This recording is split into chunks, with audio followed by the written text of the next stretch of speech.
السلام عليكم ورحمة الله وبركاته. هالكني وسيتي برودكشن 1 waxaan ku guda jirnaa barashada point of sale-ka oo ah koorsada ugu muhiimsan marka la dhiganayo koorsooyinka ganacsiga ku saabsan gaar ahaan koorsooyinka iibinta alaabooyinka ganacsiga. haddaba cashirkeena 12aad ayaan soo qaadanay, cashirkeena 13aad ayaan guda galeynaa. waxaan galeynaa cashirkii ugu dambeeyay ee qaab iibinta cash-ta markaasi aan ku wajihi doono. hadda waxaan tagi doonaa sida hore aan soo dhiganay markaan alaab iibinayno meesha ay ku qorantay make a sale. click markaas iso make a sale waxa ku furmi doontaa daaqadii loogu talagalay in lagu qoro alaabooyinka markaasi aad doonayso inaad searching garayso ayaa markaas ku qori doontaa.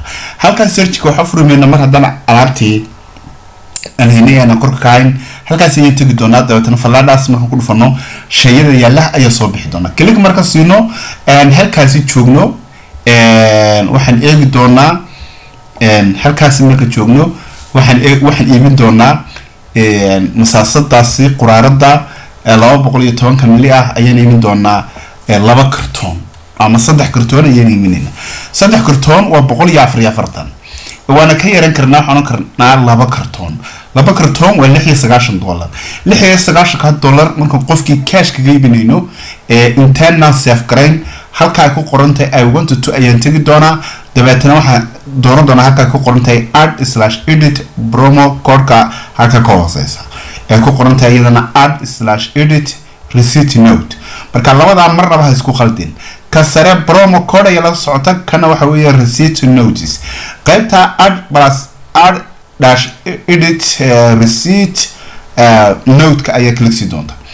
waxa ugu horreyn ku qori doontaa qofka lacagta diray Ahmed Jaamac warsame. marka qortid waxa doontaa senti wuxuu ku diray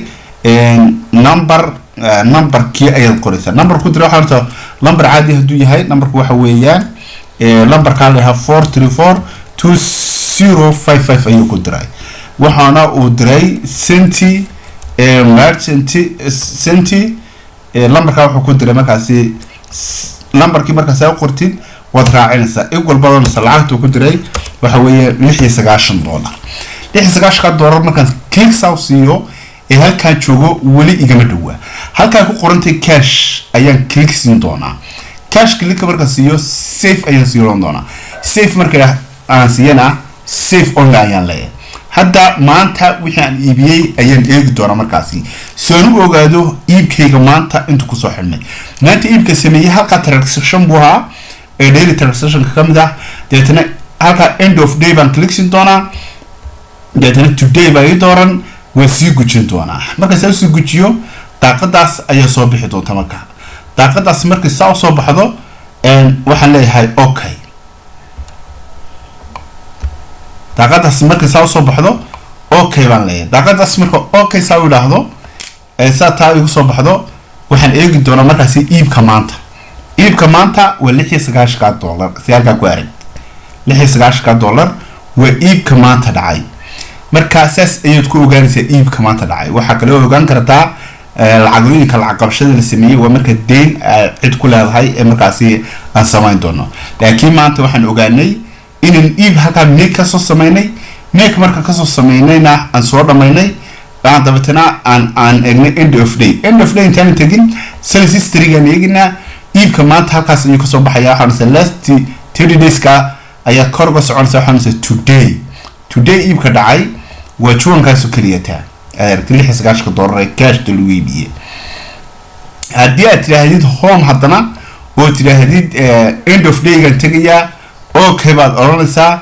dabeetana saas kugu soo baxaysa $96 iyo iibka maanta. cashirkeenan oo ah cashir muhiim ah halkaas uu nagu joogaa maanta. fadlan ku soo biri channelkeena Seetaye Production 1 kana mid noqo macaamiisha ka faa'iideysta koorsooyin fara badan oo halkan ay ku soo tabin doono. fadlan iska soo diiwaan gali linkiga casharkan hadda daawanayso xaq